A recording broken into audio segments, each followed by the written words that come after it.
মালহামার যুদ্ধের সময় মুসলমানদের ফুস্তাদ বা তাবু হবে, শিবির হবে এই ফিলিস্তিনের দামেস্কের পাশে আল গৌতা নামে এক জায়গা আছে, ওই গৌতাতে।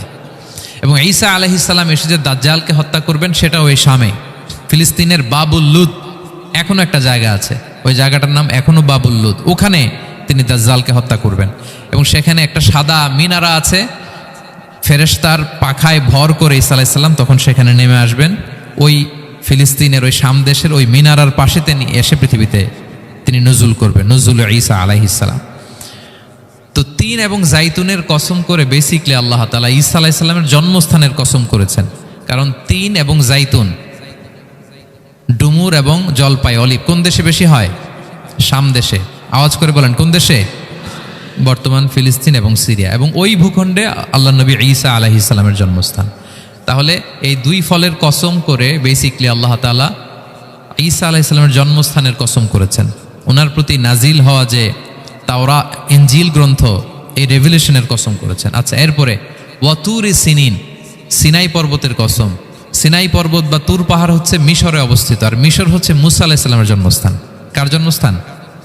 মুসা আলাইহিস সালামের জন্মস্থান। তাহলে ওয়াতুরি সিনিন, তুর পাহাড়ের কসম বুঝিয়ে আল্লাহ তাআলা মূলত মুসা আলাইহিস সালামের জন্মস্থানের কসম করেছেন, যেখানে তাওরাত নাজিল হয়েছে। এরপরে ওয়াহাদাল বালাদিল আমিন, এ নিরাপদ শহর বলে আল্লাহ তাআলা মক্কা শহরকে বুঝিয়েছেন। আর মক্কা কার জন্মস্থান বলেন তো? মুহাম্মদুর রাসূলুল্লাহ সাল্লাল্লাহু আলাইহি ওয়াসাল্লাম, সাইয়্যিদুল মুরসালিন, খাতামুন নবিয়্যিন, রাহমাতাল লিল আলামিন, হাবিবুল্লাহ মুহাম্মদুর রাসূলুল্লাহ সাল্লাল্লাহু আলাইহি ওয়াসাল্লামের জন্মস্থান। তাহলে এই চারটা আয়াতে, চারটা শপথের মধ্য দিয়ে মূলত আল্লাহ তাআলা ঈসা আলাইহিস সালামের জন্মস্থান, মুসা আলাইহিস সালামের জন্মস্থান এবং মুহাম্মদ সাল্লাল্লাহু আলাইহি ওয়াসাল্লামের জন্মস্থান, যেই তিনটা এলাকায়, ভূখণ্ডে তিনটা মেজর ওহী নাজিল হয়েছে। এক তো ঈসা আলাইহিস সালামের কাছে নাজিল হয়েছে ইনজিল কিতাব, আরেকটা হচ্ছে তাওরাত।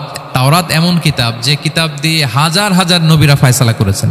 বনী ইসরাইলের অনেক নবীর উপর কোনো কিতাব নাজিল হয়নি, তার মানে তারা রসুল ছিলেন না, তারা নবী, তারা সবকিছু তাওরাত দিয়েই ফয়সালা করতেন। আর রাসূল সাল্লাল্লাহু আলাইহি ওয়াসাল্লামের উপর কোরআন নাজিল হয়েছে। তার মানে প্রথম চারটি শপথ দিয়ে বেসিকলি ইনজিলের শপথ, তাওরাতের শপথ এবং কোরআনের শপথ। বুঝতে পেরেছেন সবাই? শুরুতেই সূরাতুত তিনের কয়েকটা আয়াত তেলাওয়াত করেছি। এটা কালামুল্লাহ মাজিদের 95 নাম্বার সূরা। এই সূরাটা মক্কাতুল মুকাররমাতে নাজিল হয়েছে। এই সূরার আয়াত সংখ্যা 8টা। এই সূরার শুরুতে আল্লাহ তাআলা 4টা কসম করেছেন, ওয়াত-তিনি ওয়াজ-জাইতুনি ওয়া-তুরি সিনিনা ওয়া হাযাল বালাদিল আমিন। ওয়াত-তিন, তিনের কসম, ওয়াজ-জাইতুন, জাইতুনের কসম, ওয়াতুরি সিনিন, সিনাই পর্বতের কসম, ওয়া হাযাল বালাদিল আমিন, আর এই নিরাপদ শহরের কসম। তো 4টা শপথ করেছেন বা আল্লাহ তাআলা কসম করেছেন। কসম দিয়ে আল্লাহ তাআলা কোরআনের অনেক সূরা শুরু করেছেন। যেমন একটা সূরায় আল্লাহ ফজরের সময়ের কসম করেছেন, আল্লাহ বলেছেন ওয়াল ফাজর। আল্লাহ আকাশের কসম করেছেন ওয়াস সামা ইযাতিল বুরুজ। আল্লাহ তাআলা সূর্যের কসম করেছেন ওয়াশ শামসি ওয়া দুহাহা। এভাবে আল্লাহ তাআলা তার সৃষ্টির অনেক কিছুর কসম করে গুরুত্বপূর্ণ কোনো মেসেজ বা বার্তা আমাদের সামনে হাজির করেন। তো এই সূরাতে আল্লাহ তাআলা 4টা জিনিসের কসম করে একটা খুবই গুরুত্বপূর্ণ বার্তা মানব মণ্ডলীর জন্য এই সূরাতে তিনি হাজির করেছেন। এই সূরাটা আমাদের অনেকেরই মুখস্থ আলহামদুলিল্লাহ, এবং আল্লাহ রাসূল সাল্লাল্লাহু আলাইহি ওয়াসাল্লাম প্রায় বিভিন্ন নামাজে এই সূরাটা তেলাওয়াত করতেন। বারা ইবনে আযিব রাদিয়াল্লাহু তাআলা আনহু উনি বর্ণনা করেন যে আমি একবার এশার সালাতে আল্লাহ রাসূল সাল্লাল্লাহু আলাইহি ওয়াসাল্লামের কণ্ঠে নামাজে সূরা 3 তিনি তেলাওয়াত করেছেন, আমি নিজ কানে শুনেছি। এবং ওনার কণ্ঠ যে এত মধুর ছিল, আমার জীবনে এত সুমধুর কণ্ঠের তেলাওয়াত আমি শুনি নাই। আল্লাহর হাবিব সাল্লাল্লাহু আলাইহি ওয়াসাল্লামের কোরআন তেলাওয়াতের যে কণ্ঠ এত সুমিষ্ট ছিল, এত চমৎকার ছিল, শুধু তেলাওয়াত শুনেই অনেকে শাহাদা পড়ে মুসলমান হয়েছে। আবু জাহেল মক্কায় নিষেধ করতো যে কেউ যাবা না মুহাম্মদের কাছে, সে পাগল, সে গণক, সে মিথ্যাবাদী, সে জাদুকর, সে স্বামী স্ত্রীর মধ্যে বিচ্ছিন্নতা নিয়ে আসে, সে বাবা ছেলেকে আলাদা করে দেয়, তার কাছেই যাবা না। আর সে যা বলে শুনবাই না, কানে আঙ্গুল দিয়ে রাখবা। তো মানুষকে যেটা নিষেধ করা হয় বেশি, মানুষের ওইটার ব্যাপারে আগ্রহ থাকে বেশি। সে যত নিষেধ করতো মানুষ আরো বেশি বেশি যে শুনতো। মানুষকে সে কি বারণ করবে? সে দিনের বেলা নিষেধ করতো, রাতে যে লুকিয়ে লুকিয়ে নিজেই তেলাওয়াত শুনতো। তাহলে চিন্তা করেন যে আল্লাহর হাবিব সাল্লাল্লাহু আলাইহি ওয়াসাল্লামের কোরআনিক রেসিটেশন কত চমৎকার মেলোডিয়াস ভয়েস হলে স্বয়ং আবু জাহাল রাত্রিবেলা লুকিয়ে লুকিয়ে কোরআন তেলাওয়াত শুনতে যেত আল্লাহর হাবিব সাল্লাল্লাহু আলাইহি ওয়াসাল্লামের কণ্ঠে। তো রাসূল সাল্লাল্লাহু আলাইহি ওয়াসাল্লাম সূরাতুত তিনটা এশার সালাতে তিনি তেলাওয়াত করেছেন, এই মর্মে হাদিসে পাওয়া যায়। এবং এই সূরাটা একটা ফলের নামে সূরা। তিন একটা ফল, আরব বিশ্বে খুব বেশি হয়। তিন ফল, আমরা বাংলাদেশে ডুমুর বলি, ইংরেজিতে ফিগ বলে, ফিগ ট্রি। তো ফলের নামে বেসিকলি আল্লাহ তাআলা এই সূরাটাকে, এই চ্যাপ্টারটাকে ডেডিকেট করেছেন। আমরা সূরাকে ইংরেজিতে চ্যাপ্টার বলি। কোরআনে 114টা চ্যাপ্টার, এর মধ্যে এই সূরাটা হচ্ছে ফলের নামে ডেডিকেটেড। বিভিন্ন নামে খুব ইনক্লুসিভ হয়েতে আল্লাহ তাআলা কোরআনে সূরাগুলো দিয়েছেন। কোরআনে আপনি প্রাণীর নামে সূরা পাবেন, প্রাণী। মানুষের নামে সূরা পাবেন। মানুষের মধ্যে তিন ভাগ, মুমিন, তারপর কাফির, এরপর মুনাফিক। প্রত্যেকের নামে সূরা। সূরাতুল মুমিনুন আছে, সূরাতুল কাফিরুন আছে, আবার সূরাতুল মুনাফিকুন আছে। আমাদের দৃশ্য জগতের সবচেয়ে বড় প্রাণীটা হচ্ছে হাতি, তাই না? এই হাতির নামে একটা সূরা আছে। বলেন তো, এই সূরার নাম কি? সূরা ফিল। তারপর আমরা যে দেখি আমাদের দৃশ্য জগতের সবচেয়ে ছোট প্রাণী হচ্ছে পিঁপড়া। পিঁপড়ার নামে একটা সূরা আছে, সূরা আন-নামল। আন-নামল মানে পিঁপড়ার সূরা। মাকড়সার নামে সূরা আছে, সূরাতুল আনকাবুত। তারপর গোষ্ঠীর নামে সূরা আছে, সূরাতুল আলে ইমরান। বংশের নামে সূরা আছে, সূরাতুল কুরাইশ, কুরাইশ বংশের নামে সূরা। এইভাবে খুব ইনক্লুসিভ হয়েছে। এমন কিছু নাই যে আল্লাহ তাআলা উল্লেখ করেন নাই। মা ফাররাতনা ফিল কিতাবি মিন শাই, উল্লেখ করে নাই কোরআনে এমন কিছু নাই, সব কিছু আল্লাহ তাআলা উল্লেখ করেছেন।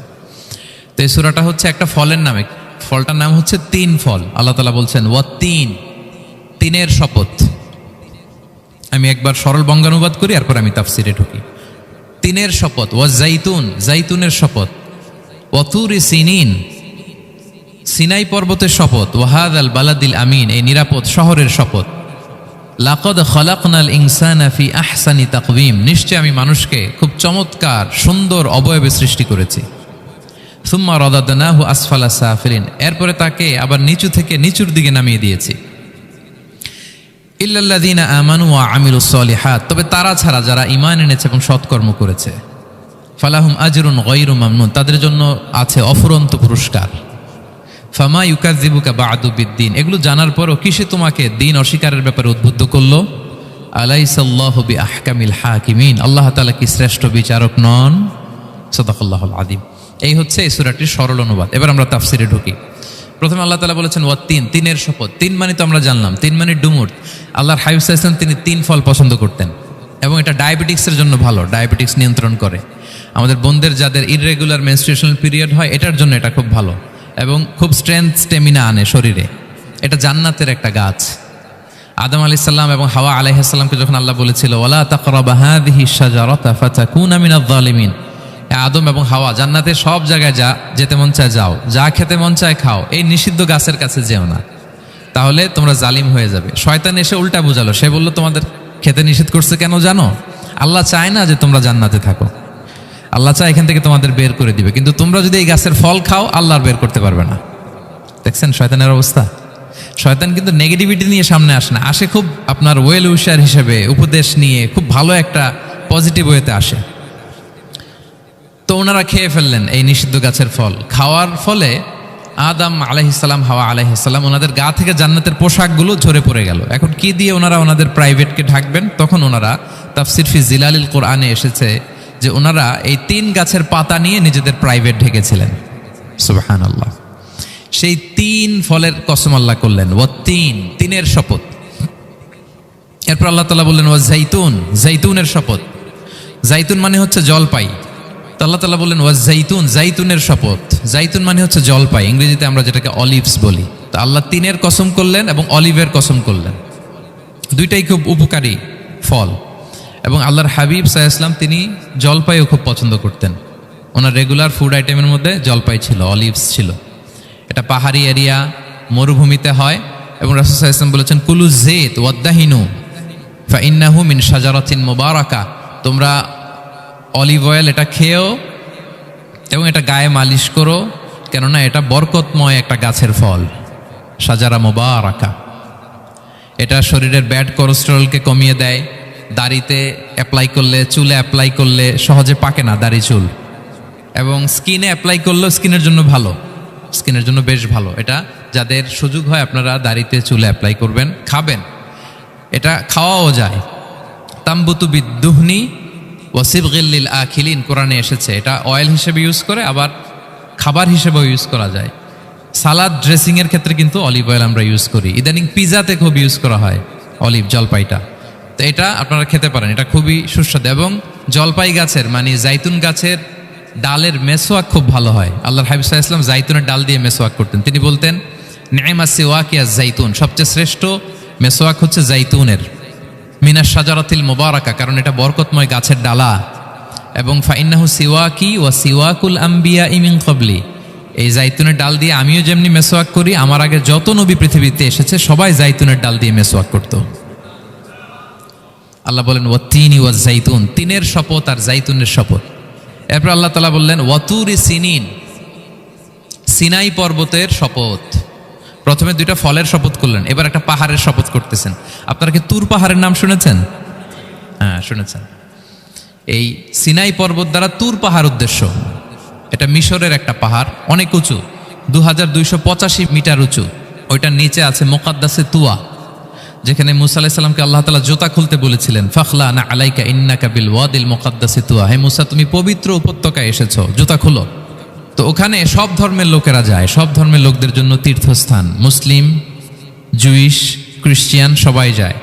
এটা সিনাই একটা এলাকা আছে মিশরের, north south Sinai, north Sinai, এটা সাউথ সিনাইতে অবস্থিত। তো নিচে একটা খ্রিস্টানদের প্রাচীন গির্জা আছে, সেন্ট ক্যাথেরিনা গির্জা।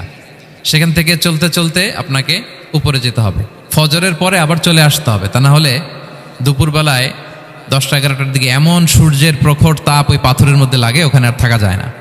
একেবারে তুর পাহাড়ের উপরে সেখানে খ্রিস্টানদের জন্য ছোট্ট একটা সিনাগোগ আছে, তারা প্রার্থনা করে। খ্রিস্টানদের একটা চার্চ আছে, মুসলিমদের জন্য ছোট্ট একটা মুসল্লা আছে সুরাওয়ের মতো।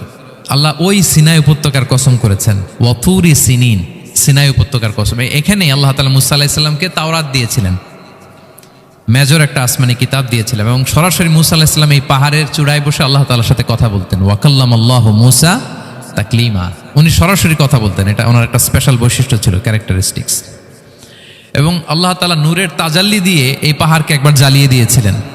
আজও এই পাহাড়ের রংটা অনেকটা একটু লালচে, একটু কালোচে, একটু রেডিশ কালারের। এবং মুসা আলাইহিস সালাম এই নূরের তাজাল্লির ঝলকে তিনি বেহুশ হয়ে গিয়েছিলেন এই পাহাড়ের উপরে।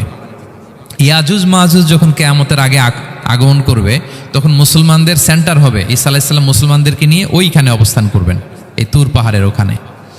এবং আল্লাহর হাবিব সাল্লাল্লাহু আলাইহি ওয়াসাল্লামের মেরাজের রাতে ইসরার সময় একটা স্টেশন ছিল এই তুর পাহাড়। জিবরাইল আলাইহিস সালাম এই তুর পাহাড়ে আল্লাহর হাবিব সাল্লাল্লাহু আলাইহি ওয়াসাল্লামকে নামিয়ে বলেছিলেন যে এটা জাবাল মুসা, আপনার ভাই মুসার পাহাড়, আপনি এখানে 2 রাকাত নামাজ পড়েন, দোয়া করেন।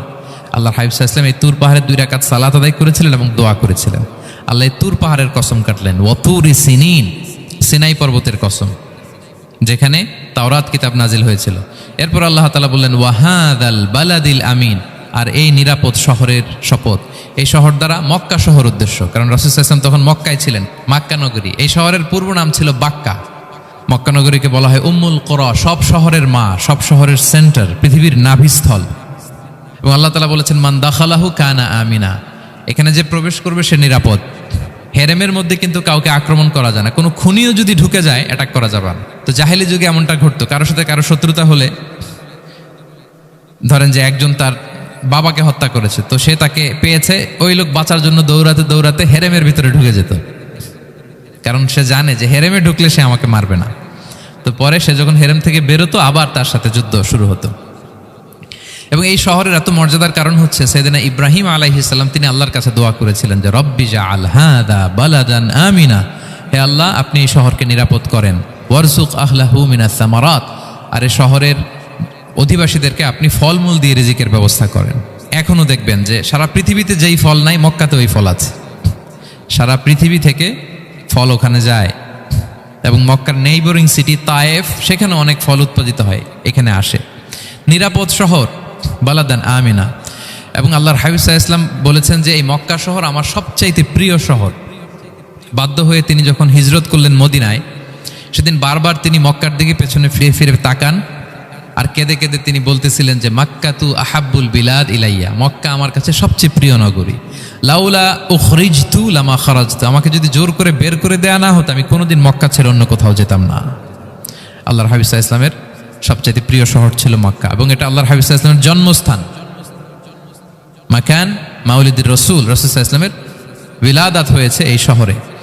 এবং এই শহরকে আল্লাহ বলেছেন মাসাবাতান লিন্নাসি ওয়া আমনা, মানুষের মিলনস্থল, কেন্দ্রস্থল, সারা পৃথিবী থেকে মানুষ ওখানে যায়। আপনি যে রমাদানে যদি মক্কায় যান, আল্লাহু আকবার, লক্ষ লক্ষ উমরা পালনকারী সেখানে, ইউরোপ থেকে, আফ্রিকা থেকে, অস্ট্রেলিয়া থেকে, এশিয়া থেকে, সারা পৃথিবীর মানুষের মিলনস্থল। ওখানে গেলে আপনি দেখবেন মাসাবাতান লিন্নাসি ওয়া আমনা, নিরাপদ জায়গা এবং মানুষের মিলনস্থল। এটা এখানে এমন মসজিদ আল্লাহ রেখেছেন কাবা ঘরের চারদিকে, এটাকে বলা হয় মসজিদুল হারাম, যে মসজিদে 1 রাকাত সালাত পড়লে 1 লক্ষ রাকাতের সওয়াব হয়। আল্লাহর ঘরকে কেন্দ্র করে তাওয়াফের নির্দেশ দেওয়া হয়েছে, ওয়ালিয়াত তাওয়াফু বিল বাইতিল আতিক। পৃথিবীর কোনো ঘরকে তাওয়াফ করা যায় না, কোনো ঘরকে, এই একটা মাত্র ঘর যেটাকে এর চারদিকে এরকম তাওয়াফ করা যায়। তাহলে এই পবিত্র ঘর, পবিত্র মসজিদ যেই শহরে অবস্থিত, সেই শহরের কসম আল্লাহ করেছেন। আল্লাহ বললেন ওয়াহাদাল বালাদিল আমিন, এই নিরাপদ শহরের কসম, মানে মক্কা শহরের কসম। আমরা আপাত দৃষ্টিতে আমাদের কাছে মনে হচ্ছে দুইটা ফলের কসম, একটা পাহাড়ের কসম, একটা নগরীর কসম। আসলে বেসিকলি আল্লাহ তাআলা এই 4টা শপথ দিয়ে 3 নবীর জন্মস্থান, 3 নবীর নবুয়তের কসম করেছেন। কিভাবে সেটা আমি মিলিয়ে দেই। এই যে প্রথমে যে আল্লাহ বলেছেন ওয়াত্তিনি ওয়া জাইতুন, 3 এবং জাইতুনের কসম। পৃথিবীতে সবচেয়ে বেশি 3 এবং জাইতুন কোথায় উৎপন্ন হয় জানেন? ফিলিস্তিনে। কোথায়? শাম দেশে, যেটা হাদিসের পরিভাষায় বলা হয় শাম, বর্তমান ফিলিস্তিন এবং সিরিয়া মিলে। 3 জাইতুন দিয়ে বেসিকলি আল্লাহ তাআলা ফিলিস্তিনের শপথ করেছেন, শাম দেশের শপথ, যেখানকার বেথলহামে ঈসা আলাইহিস সালাম, জেসাস ক্রাইস্ট, তিনি জন্মগ্রহণ করেছেন, ঈসা আলাইহিস সালামের জন্মস্থান। তাহলে 3 জাইতুনের শপথের মাধ্যমে মূলত আল্লাহ তাআলা ঈসা আলাইহিস সালামের জন্মস্থানের শপথ করেছেন, কারণ সেখান থেকে ওহী বিচ্ছুরিত হয়েছে, ওনার কাছে ইনজিল নাজিল হয়েছিল। এবং এই শামের মর্যাদার ব্যাপারে অনেক কথা আল্লাহর হাবিব সাল্লাল্লাহু আলাইহি ওয়াসাল্লাম তিনি বলেছেন। আল্লাহ রাসূল সাল্লাল্লাহু আলাইহি ওয়াসাল্লাম যখন মেরাজে যান, তখন মক্কা থেকে এই শাম দেশে ফিলিস্তিনের বাইতুল মাকদাসে রাসূল সাল্লাল্লাহু আলাইহি ওয়াসাল্লামকে নিয়ে যাওয়া হয়েছিল। এবং রাসূল সাল্লাল্লাহু আলাইহি ওয়াসাল্লাম প্রায় বলতেন তুবা আলি শাম, শামের জন্য বরকত, কেননা ফেরেশতারা তাদের রহমতের পাখা শাম দেশের উপর বিছিয়ে রেখেছে। এবং তিনি বলতেন ফিতনার সময় আলাইকুম বিশাম, তোমরা শামে যেও, শামে থেকো। এবং তিনি দোয়া করেছেন আল্লাহুম্মা বারিক লানা ফি শামিনা, আল্লাহ তুমি আমার শামে, শাম অঞ্চলে আল্লাহ তুমি বরকত দিও। এবং হাদিসে এসেছে এই শামই হচ্ছে আরদুল মাহশার, এখানেই হাসর হবে। শাম অঞ্চলকে বিস্তীর্ণ করে এখানেই ময়দানুল মাহশার আল্লাহ তাআলা কায়েম করবেন, হাসরের ময়দান এখানেই হবে। এবং সেখানেই হচ্ছে সানিউল কিবলাতাইন, আমাদের আগের কেবলা কিন্তু বাইতুল মাকদাসের দিকে ছিল, যেটা শামে অবস্থিত, ফিলিস্তিনে বাইতুল মুকাদ্দাস, যেই মসজিদে নামাজ পড়লে 1 রাকাতে 500 রাকাতের সওয়াব। 3টা মসজিদে সালাত পড়লে স্পেশাল ভার্চুর কথা আছে, এর বাইরে আর অন্য মসজিদের বিশেষ কোনো ফজিলত নাই, বাকি সব মসজিদ সমান। এক হচ্ছে মসজিদুল হারাম, 1 রাকাতে 1 লক্ষ রাকাত। 2 নম্বর মসজিদে নববী, 1 রাকাতে 1000 রাকাতের সওয়াব। আর একটা দুর্বল বর্ণনায় 50,000 রাকাতের সওয়াব। 3 নম্বরে এই মসজিদুল আকসা, 1 রাকাতে 500 রাকাতের সওয়াব। এই 3 মসজিদেই যেন আমরা যে সালাত আদায় করতে পারি, আল্লাহ তুমি তৌফিক দান করো। 2 মসজিদে তো একেবারেই সহজ যাওয়া, মক্কা মদিনাতে। বাইতুল মাকদাসের জন্য আমরা যেতে পারি, আল্লাহ তুমি সেই পরিস্থিতি আমাদের জন্য তৈরি করে দাও। তো এই বাইতুল মাকদাসের দিকে রাসূল সাল্লাল্লাহু আলাইহি ওয়াসাল্লাম টানা 14 বছর নামাজ পড়েছেন। 14 বছর। প্রথম 13 বছর কোনো সমস্যা হয়নি মক্কায়, কারণ তখন কেবলা বাইতুল মুকাদ্দাস থাকলেও রাসূল সাল্লাল্লাহু আলাইহি ওয়াসাল্লাম সামনে রাখতেন কাবাকে, কেবলা বাইতুল মুকাদ্দাস, কিন্তু তিনি তো মক্কায় ছিলেন নবুয়তের প্রথম 13 বছর, সামনে কাবাকে রাখতেন, তারপরে টু দ্য ডাইরেকশন অফ বাইতুল মুকাদ্দাস। কিন্তু যখন মদিনায় গেলেন তখন তো আর কাবা নাই, তখন রাসূল সাল্লাল্লাহু আলাইহি ওয়াসাল্লাম কাবাকে মিস করতে আরম্ভ করলেন। আর প্রায় আল্লাহর কাছে কামনা করতেন আমার বংশের গোড়া ইব্রাহিম আলাইহিস সালামের রুট, যেখানে আমার জন্মস্থান, সেই কাবার দিকে যদি আবার কেবলাটা ফিরিয়ে দেয়া হতো। কদ নারা তাকাল্লুবা ওয়াজহিকা ফিস সামা ফালানুওয়াল্লিয়ান্নাকা কিবলাতান তারদাহা। আল্লাহ আয়াত নাযিল করলেন, নবী আপনি আকাশের দিকে তাকিয়ে কি ভাবেন আমি বুঝি, আপনি চান কেবলা যেন আমি মক্কার দিকে ঘুরিয়ে দেই। আল্লাহ তাআলা ঘুরিয়ে দিলেন। আল্লাহ বলেন ফাওয়াল্লি ওয়াজহাকা শাতরাল মসজিদিল হারাম, এখন থেকে মসজিদুল হারামের দিকে আপনি টু দ্য ডাইরেকশন অফ কেবলা নামাজ পড়বেন। কেবলা চেঞ্জ হয়ে গেল। তো মদিনায় যে 16-17 মাস আর মক্কায় 13 বছর, মোট 14 বছর আল্লাহর হাবিব সাল্লাল্লাহু আলাইহি ওয়াসাল্লাম এই মসজিদুল আকসার দিকেই হয়েই তিনি নামাজ পড়েছেন। এটা আমাদের আগের কেবলা ছিল। এবং শেষে কিয়ামতের আগে যে মালহামার যুদ্ধ হবে, তখন রাসূল সাল্লাল্লাহু আলাইহি ওয়াসাল্লাম বলেছেন মালহামার যুদ্ধের সময় মুসলমানদের ফুস্তাদ বা তাবু হবে, শিবির হবে এই ফিলিস্তিনের দামেস্কের পাশে আল গৌতা নামে এক জায়গা আছে, ওই গৌতাতে। এবং ঈসা আলাইহিস সালাম এসে যে দাজ্জালকে হত্যা করবেন সেটাও ওই শামে, ফিলিস্তিনের বাবুল লুদ এখনো একটা জায়গা আছে, ওই জায়গাটার নাম এখনো বাবুল লুদ, ওখানে তিনি দাজ্জালকে হত্যা করবেন। এবং সেখানে একটা সাদা মিনারা আছে, ফেরেশতার পাখায় ভর করে ঈসা আলাইহিস সালাম তখন সেখানে নেমে আসবেন। ওই ফিলিস্তিনের ওই শাম দেশের ওই মিনারার পাশে তিনি এসে পৃথিবীতে তিনি নজুল করবেন, নজুল ঈসা আলাইহিস সালাম।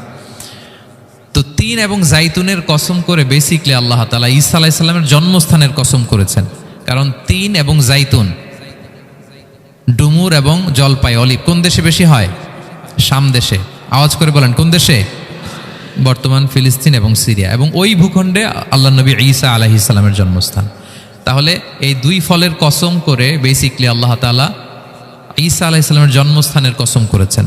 ওনার প্রতি নাজিল হওয়া যে তাওরাত ইনজিল গ্রন্থ, এই রেভেলেশনের কসম করেছেন। আচ্ছা, এরপরে ওয়াতুরি সিনিন, সিনাই পর্বতের কসম।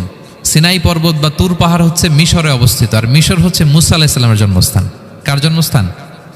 মুসা আলাইহিস সালামের জন্মস্থান। তাহলে ওয়াতুরি সিনিন, তুর পাহাড়ের কসম বুঝিয়ে আল্লাহ তাআলা মূলত মুসা আলাইহিস সালামের জন্মস্থানের কসম করেছেন, যেখানে তাওরাত নাজিল হয়েছে। এরপরে ওয়াহাদাল বালাদিল আমিন, এ নিরাপদ শহর বলে আল্লাহ তাআলা মক্কা শহরকে বুঝিয়েছেন। আর মক্কা কার জন্মস্থান বলেন তো? মুহাম্মদুর রাসূলুল্লাহ সাল্লাল্লাহু আলাইহি ওয়াসাল্লাম, সাইয়্যিদুল মুরসালিন, খাতামুন নবিয়্যিন, রাহমাতাল লিল আলামিন, হাবিবুল্লাহ মুহাম্মদুর রাসূলুল্লাহ সাল্লাল্লাহু আলাইহি ওয়াসাল্লামের জন্মস্থান। তাহলে এই চারটা আয়াতে, চারটা শপথের মধ্য দিয়ে মূলত আল্লাহ তাআলা ঈসা আলাইহিস সালামের জন্মস্থান, মুসা আলাইহিস সালামের জন্মস্থান এবং মুহাম্মদ সাল্লাল্লাহু আলাইহি ওয়াসাল্লামের জন্মস্থান, যেই তিনটা এলাকায়, ভূখণ্ডে তিনটা মেজর ওহী নাজিল হয়েছে। এক তো ঈসা আলাইহিস সালামের কাছে নাজিল হয়েছে ইনজিল কিতাব, আরেকটা হচ্ছে তাওরাত। তাওরাত এমন কিতাব যে কিতাব দিয়ে হাজার হাজার নবীরা ফয়সালা করেছেন। বনি ইসরাইলের অনেক নবীর উপর কোনো কিতাব নাজিল হয়নি, তার মানে তারা রসুল ছিলেন না, তারা নবী। তারা সবকিছু তাওরাত দিয়েই ফয়সালা করতেন। আর রাসূল সাল্লাল্লাহু আলাইহি ওয়াসাল্লামের উপর কোরআন নাজিল হয়েছে। তার মানে প্রথম চারটি শপথ দিয়ে বেসিকলি ইনজিলের শপথ, তাওরাতের শপথ এবং কোরআনের শপথ। বুঝতে পেরেছেন সবাই? আল্লাহ ওহির শপথ করেছেন। দেখেন, ফল, পাহাড়, নগরী মাড়িয়ে সারা পৃথিবী ঘুরিয়ে আপনাদেরকে শেষ পর্যন্ত ইনজিল, তাওরাত এবং কোরআনে নিয়ে আসছেন। আমার সাথে আসছেন?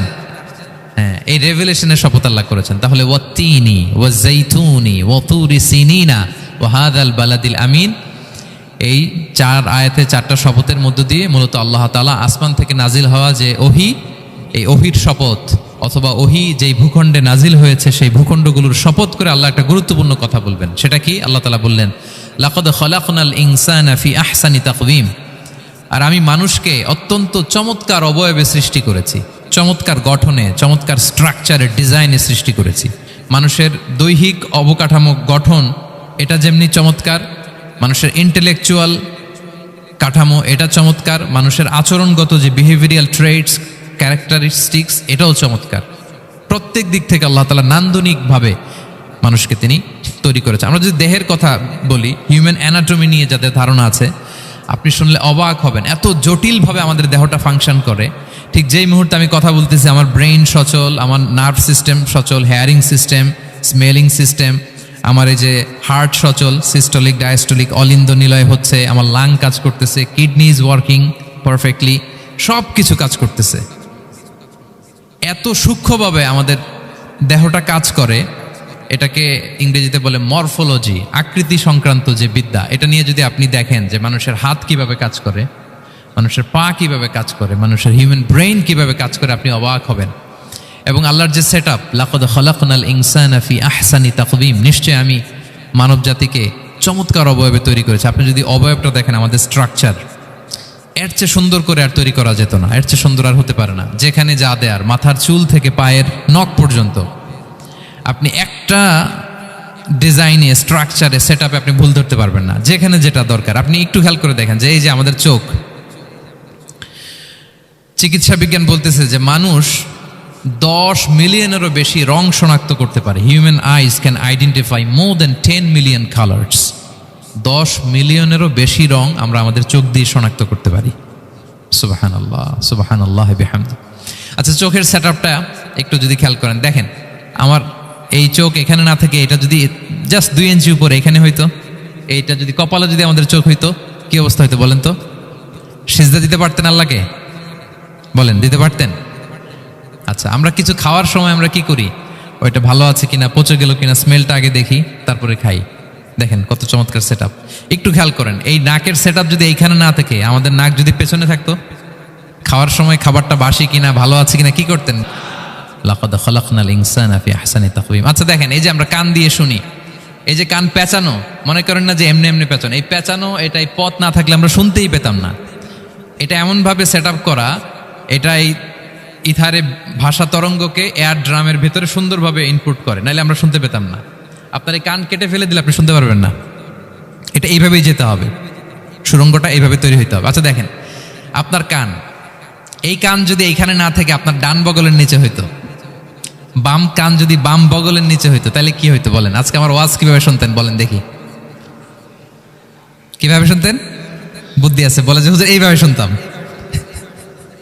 সুবহানাল্লাহ, সুবহানাল্লাহ। লাকাদ খালাকনাল ইনসানা ফি আহসানি তাকওয়িম।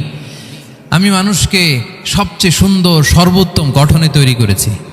দেখেন, কান দুটো ওইখানে থাকলে কথা শুনতে হইলে হাত উঁচু করে রাখা লাগতো। আল্লাহ, আপনি একটা একটা অঙ্গ দেখেন, ঠিক যেখানে যেটা যেভাবে সেট করা দরকার, আল্লাহ তাআলা দয়া করে অনুগ্রহ করে ঠিক সেভাবে তিনি সেট করেছেন। আমাদের চেহারার মধ্যে দেখেন, এক একজনের এক এক রং। ওয়াখতিলাফু আলসিনাতিকুম ওয়া আলওয়ানিকুম ইন্না ফি যালিকা লাআয়াতুন লিল আলিমিন। আল্লাহ বলেন, তোমাদের ভাষার ভিন্নতা দিয়েছি, তোমাদের গায়ের রঙের ভিন্নতা, একজনের চেহারার সাথে আরেকজনের মিল নাই, একজনের ফিঙ্গারপ্রিন্টের সাথে। আয়াহসাবুল ইনসানু আল্লান নাজমাআ ইযামা বালা কাদিরিনা আলা আন নুসাউইয়া বানানা। মানুষ ভেবেছে সে মারা গেলে তাকে আমি তার অস্থি, মজ্জা, হাড়, গোশত, চামড়া জোড়া লাগাতে পারবো না। আরে তার আঙ্গুলির অগ্রভাগ পর্যন্ত আমি সুবিন্যস্ত করে আমার কাছে রেখে দিয়েছি। ফিঙ্গারপ্রিন্ট, আমাদের ফিঙ্গারপ্রিন্টগুলো আল্লাহর কাছে সংরক্ষিত। একজনের ফিঙ্গারপ্রিন্টের সাথে আরেকজনেরটা মিলে না। এই যে আমার 10 আঙ্গুলে 10টা ফিঙ্গারপ্রিন্ট, পায়েরগুলো হচ্ছে ফুটপ্রিন্ট, একটার সাথে আরেকটা মিলে। আমার এটার সাথে এটা মিলবে বলেন? আমার সাথে আপনারটা মিলবে? বর্তমানে পৃথিবীতে কত কোটি মানুষের বসবাস বলেন? এই যত মানুষ পৃথিবীতে আছে, একজনের আঙ্গুলের ছাপের সাথে, এই যে বায়োমেট্রিক্যাল অথেন্টিকেশন যে আমরা করি, একজনের ফিঙ্গারপ্রিন্টের সাথে আরেকজনের ফিঙ্গারপ্রিন্টের মিল নাই। একজনের ফুটপ্রিন্টের সাথে ফুটপ্রিন্ট মিল, ইভেন একজনের আই প্রিন্টের সাথে। আমাকে একজন ওনার হসপিটালে নিয়ে গেল ঢাকায়, তো উনি ওনার দরজা খুলতেছে আই প্রিন্ট দিয়ে, মানে উনি না গেলে খুলে না। উনি আর ওনার খুব কাছের স্টাফ, এটা গুরুত্বপূর্ণ একটা অফিস, তো উনি চোখ দিল, আই প্রিন্ট নিল, এরপরে দরজা খুলে যাচ্ছে। দেখেন, একজনের আই প্রিন্টের সাথে আরেকটা আই প্রিন্ট মেলে না। সুবহানাল্লাহ। প্রিয় ভাইরা, একজনের ফিঙ্গারপ্রিন্টের সাথে আরেকজনের ফিঙ্গারপ্রিন্টের কোনো মিল আছে পৃথিবীতে? ফুটপ্রিন্টের সাথে, আই প্রিন্টের সাথে? কারণ ডিজাইনারটা কে বলেন তো? হুয়াল্লাযী ইউসাউবিরুকুম ফিল আরহামি কাইফা ইয়াশা। মায়ের পেটে থাকতেই আল্লাহ তাআলা এগুলো ডিজাইন করে দিয়েছেন। আমি কেমন হব, আমার বৈশিষ্ট্য কেমন কেমন হবে, এই যে আমি যে আমার বাবা দাদা 14 পুরুষের ডিএনএ বয়ে বেড়াই, এগুলো সব নিয়ে আমার বৈশিষ্ট্য, আমার কণ্ঠস্বর, আমার ক্যারেক্টারিস্টিক্স, আমার ফিচার কেমন হবে, সব তিনি আল্লাহ তাআলা মায়ের পেটে থাকতে ডিজাইন করে দিয়েছেন। সুবহানাল্লাহ। আল্লাহ বলছেন, লাকাদ খালাকনাল ইনসানা ফি আহসানি তাকওয়িম। প্রিয় ভাইরা, কসম করার পরে আল্লাহ যে কথাটা বলেন, এটা অনেক গুরুত্বপূর্ণ, খুবই গুরুত্বপূর্ণ বার্তা। আল্লাহ চারটা কসম করে, তিনটা নবীর জন্মস্থানের শপথ করে তিনি বললেন, লাকাদ খালাকনাল ইনসানা ফি আহসানি তাকওয়িম। নিশ্চয় আমি অত্যন্ত চমৎকার আকৃতিতে মানুষকে তৈরি করেছি। মানুষের গঠন এরকম, মাথা থেকে পা পর্যন্ত। আমি তো দু একটার কথা বললাম, চোখ, নাক, কান, আপনি একটা একটা করে যদি ধরেন, আমাদের হেয়ারিং সিস্টেম কিভাবে কাজ করে, হেয়ারিং নার্ভ কিভাবে কাজ করে, আমাদের সেন্সেশন কিভাবে কাজ করে, আমাদের ব্রেন কিভাবে কাজ করে। আমাদের এক একজনের ব্রেন 1.5 কেজি ওজন, 3 পাউন্ডের মতো একটা সুস্থ মানুষের অ্যাভারেজ ব্রেনের ওজন। এই ব্রেনের মেমোরি হচ্ছে 2.5 মিলিয়ন গিগাবাইট। আপনার মোবাইলে স্পেস কত বলেন, মেমোরি কত? হ্যাঁ, 512 জিবি। আর আমার আর আপনার ব্রেইনের যে মেমোরি, এই মেমোরি হচ্ছে 2.5 মিলিয়ন গিগাবাইটস। আল্লাহ, এই যে প্রতি মুহূর্তে আমাদের নিউরন কানেক্টিভিটি হচ্ছে, ব্রেনের স্নায়ুগুলোর যত কানেক্টিভিটি হয়, যত আমরা চিন্তা করে ব্রেনকে খাটাই, নতুন নতুন জিনিস আমরা তৈরি করতে পারি। এবং এমনভাবে আল্লাহ তাআলা এমন সফিস্টিকেটেড ব্রেন আল্লাহ মানুষকে দিয়েছে, মানুষ পারে না এমন কিছু নাই। মানুষ যা কল্পনা করতে পারে, মানুষ তা করে দেখাতে পারে। এজন্য আমাদের কল্পনার জানালাটাকে বড় করতে হবে। আই রিপিট, মানুষ যা কল্পনা করতে পারে, ইমাজিন করতে পারে, সেটা মানুষ করে দেখাতে পারে। ওই ক্যাপাসিটি দিয়ে আল্লাহ তাআলা মানুষকে তৈরি করেছেন। সুবহানাল্লাহ, সুবহানাল্লাহ। লাকাদ খালাকনাল ইনসানা ফি আহসানি তাকওয়িম। এই ব্রেনকে খাটিয়ে মানুষের কত ইনভেনশন, কত ডিসকভারি, মানুষ সভ্যতার পর সভ্যতা বিনির্মাণ করেছে। চোখ ধাঁধানো মানুষের আবিষ্কার, তাক লাগিয়ে দিয়েছে গোটা বিশ্বে একটার পর একটা করে। আল্লাহ এমনভাবে মানুষকে তিনি তৈরি করেছেন। লাকাদ খালাকনাল ইনসানা ফি আহসানি তাকওয়িম, চমৎকার অবয়বে, তার দৈহিক অবয়ব যেমনি সুন্দর, তার বুদ্ধিগত, তার চিন্তাগত, তার ইন্টেলেক্ট এটাও তেমন সুন্দর, এটাও তেমন চমৎকার। পৃথিবীর কোনো প্রাণীকে আল্লাহ তাআলা এরকম হিউম্যান ব্রেনের মতো এরকম সফিস্টিকেটেড ব্রেন দিয়ে, ইন্টেলেক্ট দিয়ে তৈরি করেনি। এজন্য সব প্রাণী থেকে মানুষ আলাদা, সব প্রাণী থেকে মানুষের চিন্তা, বিবেক, বুদ্ধি এগুলো আলাদা। তাহলে দেখেন, মানুষের শ্রেষ্ঠত্ব মূলত এগুলোর দ্বারা। মানুষ যদি তার চিন্তা, বিবেক, বুদ্ধি খাটায়, সে শ্রেষ্ঠ হয়ে যায়। আমি একটা কথা প্রায় বলি যে মানুষ যদি ভালো হয় সে ফেরেশতার চেয়েও ভালো, আর মানুষ যদি খারাপ হয় সে পশুর চেয়েও নিকৃষ্ট। আল্লাহ বলেন উলাইকা কাল আনআমি বাল হুম আদাল লাহুম কুলুবুল লা ইয়াফকাহুনা বিহা ওয়া লাহুম আ'য়ুনুল লা ইউবসিরুনা বিহা ওয়া লাহুম আযানুল লা ইয়াসমাউনা বিহা উলাইকা কাল আনআমি বাল হুম আদাল। তাদের হৃদয় আছে, ওটা দিয়ে অনুধাবন করে না সত্যকে। চোখ আছে, ওটা দিয়ে সে সত্যটা দেখে না। কান আছে, হকের কথা শুনে না। উলাইকা কাল আনআম, আল্লাহ বলেন তারা প্রাণীর মতো, চতুষ্পদ জন্তুর ন্যায়। শুধু অতটুকুই না, বাল হুম আদাল, তারা তার চেয়েও নিকৃষ্ট, তার চেয়েও নিকৃষ্ট। তাহলে মানুষ ভালো হলে সে ফেরেশতাকে ছাড়িয়ে যায়, আর মানুষ নিকৃষ্ট হলে সে পশুত্বকে হার মানায়। কথা বুঝতে পেরেছেন? মানে আমরা ভালো হলে সবচেয়ে ভালো, খারাপ হলে সবচেয়ে খারাপ। একটা পশু আর একটা পশুকে হত্যা করে কেটে 20 টুকরা করছে, এরকম কোনো নিউজে আসছে কোনোদিন? কিন্তু আশরাফুল মাখলুকাত মানুষ তার মতো রক্তে মাংসে গড়া আরেকটা মানুষকে নির্মমভাবে হত্যা করে কেটে 20 টুকরা করে বস্তাবন্দি করে ডোবার মধ্যে ফেলে রাখছে, এরকম নিউজ আছে না বলেন? আছে। মানুষ তার মতো একটা মানুষকে নির্মমভাবে হত্যা করে। এরকমও তো আছে যে কেরোসিন দিয়ে তার মতো আরেকটা মানুষকে সে জ্বালিয়ে দিয়েছে, আছে না নাই বলেন? গ্রামের পর গ্রাম জ্বালিয়ে দেয়, জনপদের পর জনপদ ধ্বংস করে দেয়, বোমা মেরে শহর উড়িয়ে দেয়। লিটল বয় মেরেছিল আমেরিকান সোলজাররা জাপানের হিরোশিমা শহরের উপর। আমি হিরোশিমা তো গত বছর ভিজিট করে আসলাম, আমি নিজে দেখে এসেছি যে এখানে বোমটা মেরেছে। মুহূর্তের মধ্যে পুরো শহর ভ্যানিশ, এমন রেডিয়েশন। তো যেই আমেরিকান পাইলট বোমা মারতেছে সেও মানুষ, সেও কি? আর যাদেরকে ধ্বংসের জন্য এই লিটল বয় মারলো হিরোশিমাতে আর ফ্যাটম্যান মারলো নাগাসাকিতে, এরাও কি? তাহলে দেখেন, মানুষ তার মতো আরেকটা মানুষকে এরকম মেরে টুকরো টুকরো কুচি কুচি করতে সে দ্বিধাবোধ করে না। আল্লাহ, মানুষ গণহত্যা চালায়, জেনোসাইড। এই যে আমাদের বাংলাদেশে তো কিছুদিন আগে হলো গণহত্যা, হেলিকপ্টার থেকে গুলি করে বাচ্চা মেরে ফেলতেছে। কার বাচ্চা, কার কলিজার টুকরা সন্তান, ডোন্ট কেয়ার। জনগণের টাকায়, ট্যাক্সের টাকায় কেনা বুলেট, হেলিকপ্টার দিয়ে জনগণকে, ছাত্রদেরকে হত্যা করা হয়েছে। দেখেন, সেও মানুষ।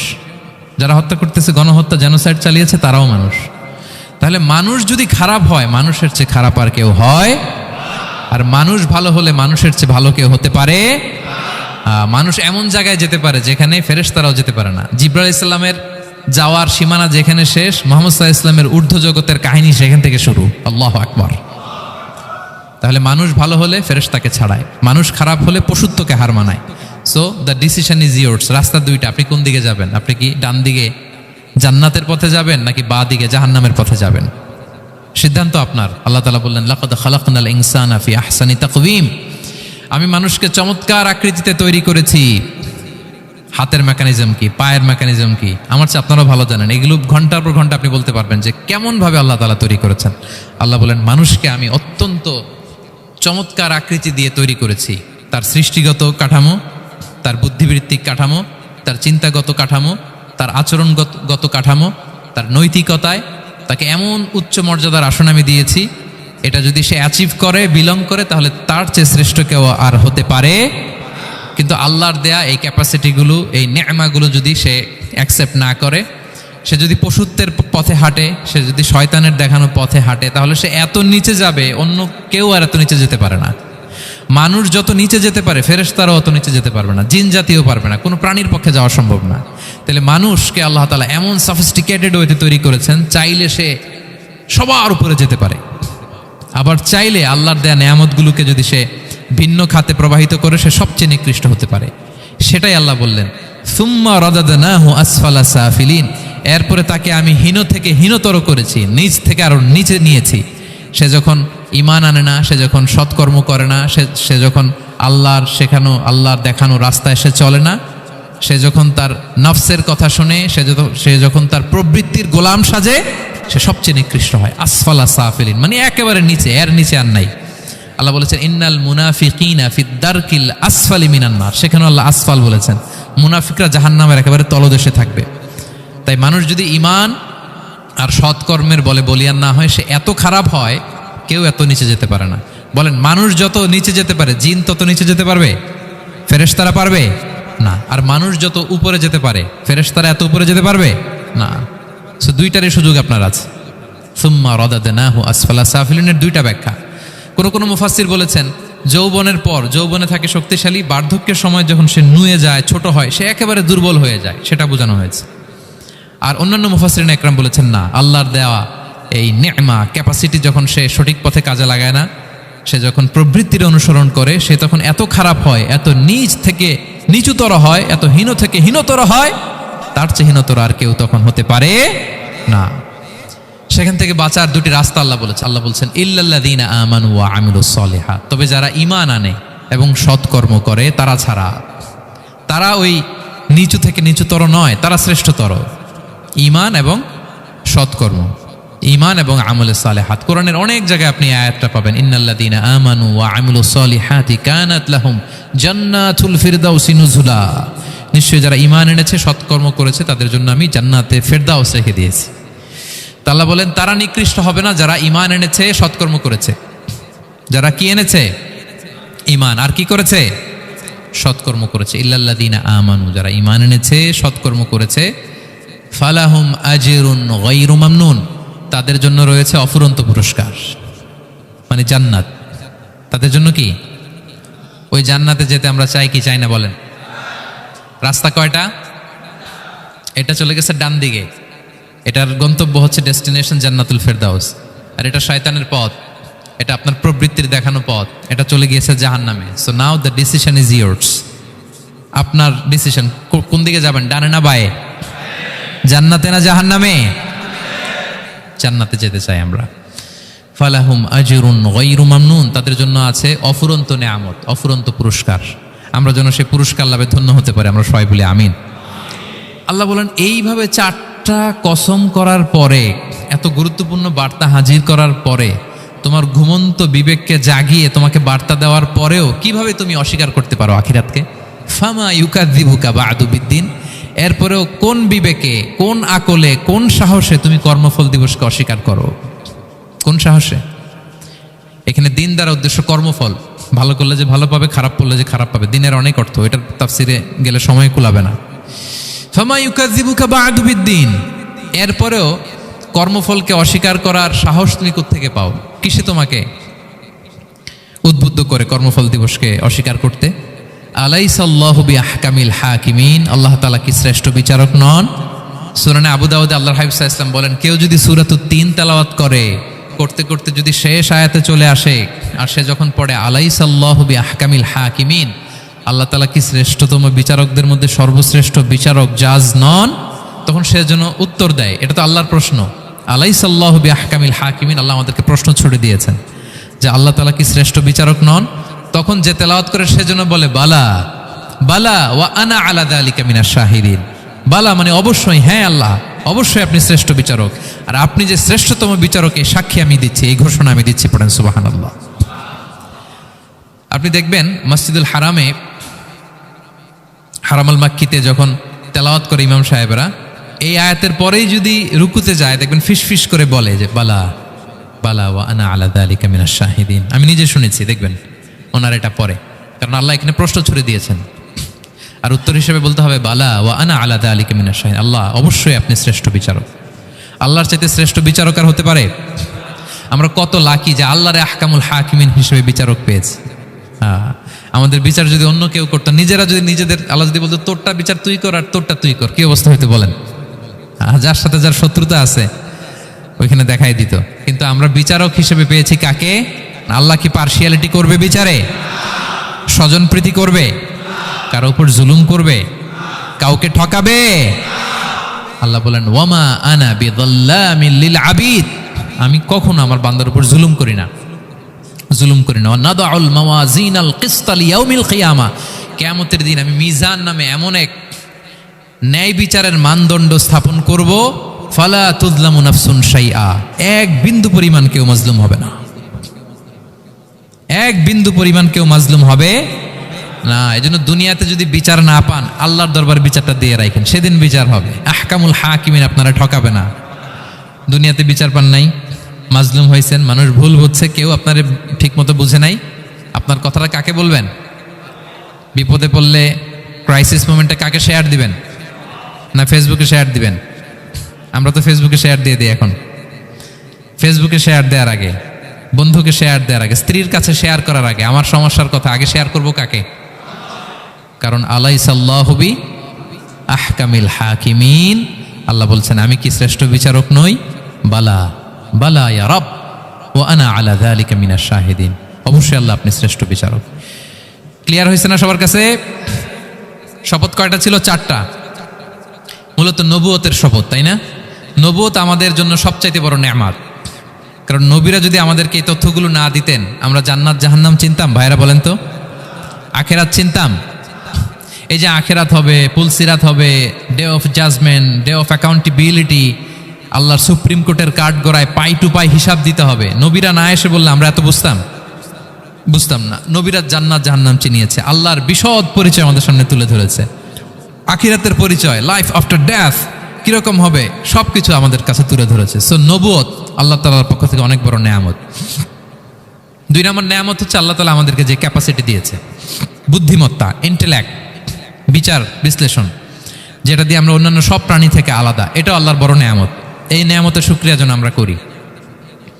এবং আমি যেটা বলেছি, মানুষ যেটা কল্পনা করতে পারে সেটা সে করেও দেখাতে পারে। সো আল্লাহ তাআলা যাকে যেই কোয়ালিটি দিয়েছে, ক্যাপাসিটি দিয়েছে, আমরা যেন এই নেয়ামতের শুকরিয়া করি। নেয়ামতের শুকরিয়া করলে এই নেয়ামত দেওয়ার ধারাবাহিকতা এটা বাড়িয়ে দেয় কে? লা ইন শাকারতুম লা আযীদান্নাকুম ওয়া লা ইন কাফারতুম ইন্না আযাবি লাশাদীদ। শুকরিয়া করলে নেয়ামত আরো বাড়িয়ে দেব। তাহলে প্রথম নেয়ামত ছিল নবুওয়াত, প্রফেটহুড, প্রফেসি, এটা অনেক বড় নেয়ামত। এই রেভেলেশন এসে আমাদেরকে এনলাইটেন করেছে। তা না হলে আমাদের গডকে, গডের ফিচার কি, আখেরাত কি, জান্নাত কি, জাহান্নাম কি, the concept of punishment, concept of আখেরা, কিছুই আমরা ভালোভাবে বুঝতাম না। এটার শপথ আল্লাহ করেছেন। আল্লাহ আমাদেরকে নেয়ামত দিয়েছেন, ক্যাপাসিটি দিয়েছেন, সক্ষমতা দিয়েছেন, সবচাইতে সফিস্টিকেটেড ব্রেন দিয়ে তৈরি করেছেন, এটা একটা বড় নেয়ামত। এবং রাস্তা দেখিয়ে দিয়েছেন, হয় ডানে নয় বায়ে।